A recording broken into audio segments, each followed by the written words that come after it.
Hey, so one thing that has happened in the past couple years since we were hit by a pandemic is our daily activity went down, right? So think of all the times that you got up from your desk, passed the water cooler, just roamed around the office, walked in the parking lot, things like that. Spaces got smaller. A lot of us started working from home.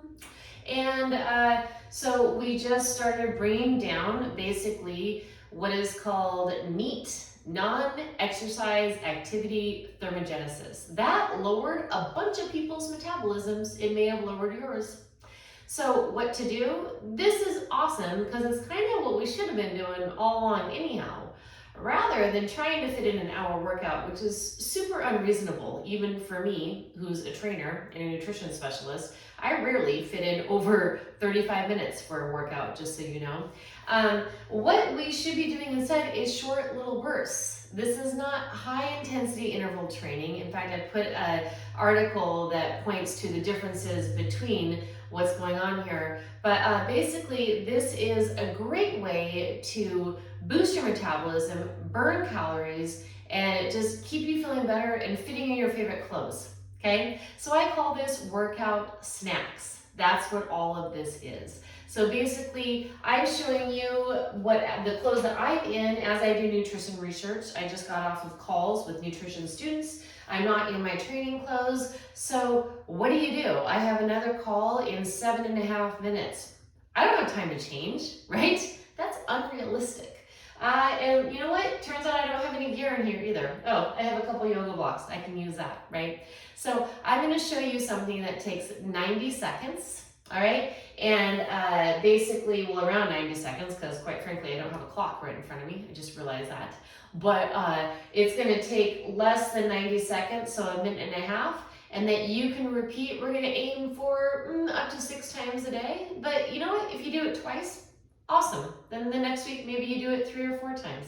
Okay, so this is a workout snack. So we need to think of, all right, we just got up from sitting for a while. We don't want to wreck ourselves, so we should do a really easy rotation. So start out with an easy rotation. Here's mine, right, something like that. Okay, I'll show you a couple of different variations after this. Then I want to think of a high strength activity because high strength is what lights the most muscle up. That's what we want to do. We want to light up the big guys, right? Now I also, well, no, you know what? I don't have time to change clothes, so I'm good. I'm just going to leave this on. So what I'm going to do is I have been working on my push-ups, so I'm going to nail out 3 awesome push-ups. And I use these blocks so that I know that I'm connected. These are my feedback blocks because quite frankly, push-ups, they're hard because they're hard. They are. They're very difficult for everybody. So I'm going to make sure I stay connected as I go down and up.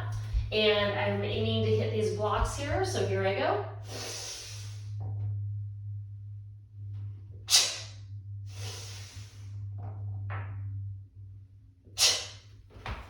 Great. I got in my push-ups there, okay? Now, what do I do after my high strength movement? And I'll show you a modification for that. If you're like, I'm not doing push-ups, that's fine, you don't have to.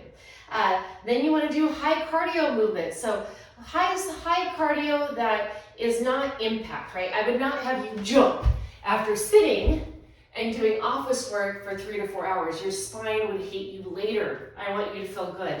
So let's see here. We could do squat jacks. A squat jack is this. You go down, you go out. You go down, you go out. And go until you get to about 30. Okay, so 15 per side. After that, if you look at the clock and you're like, cool, I still have 30 seconds, nail out 2 push-ups and then 15 and 15 squat jacks. So 30 total per side. So 1 to 3 very high strength movements, right? 1 to 3 very high strength reps in a movement, and then get up to around, I would say 15 to 30 reps in something else. Another example of high cardio that you could do after a strength movement would be tippy hinges. Here we go. So you're down and up, right? You're getting your heart rate up. You're not doing impact, right? Isn't that cool? Okay, so I'll give you one more before I sign off here. Let's say you're like, okay, I've been sitting for a long time. I want to start. I want to do something.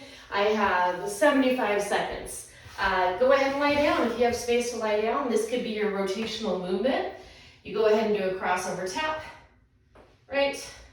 Thank goodness for leggings since I'm not flashing you. And then after that, which by the way, my back just popped, so it's a good thing I didn't do impact there.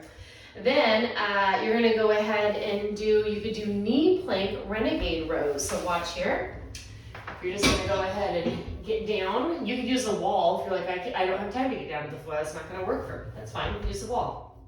So you're gonna go here and you can go shoulder tap or right? That's a high strength movement. You get even more out of it if you go from your toes.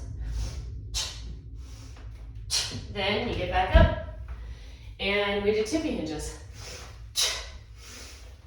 You do 30. Why the breath? If you're a student of mine, you definitely know why. It basically increases your blood flow. It gets more calories burning, it fires more muscle. So there you go. That's my video breakdown of the workout snack, a really realistic way to fit back into your favorite clothes, increase your metabolism, and make sure that your workouts happen in the day without trying to unrealistically cram in an hour workout. It's not practical, not even for me. All right, take care.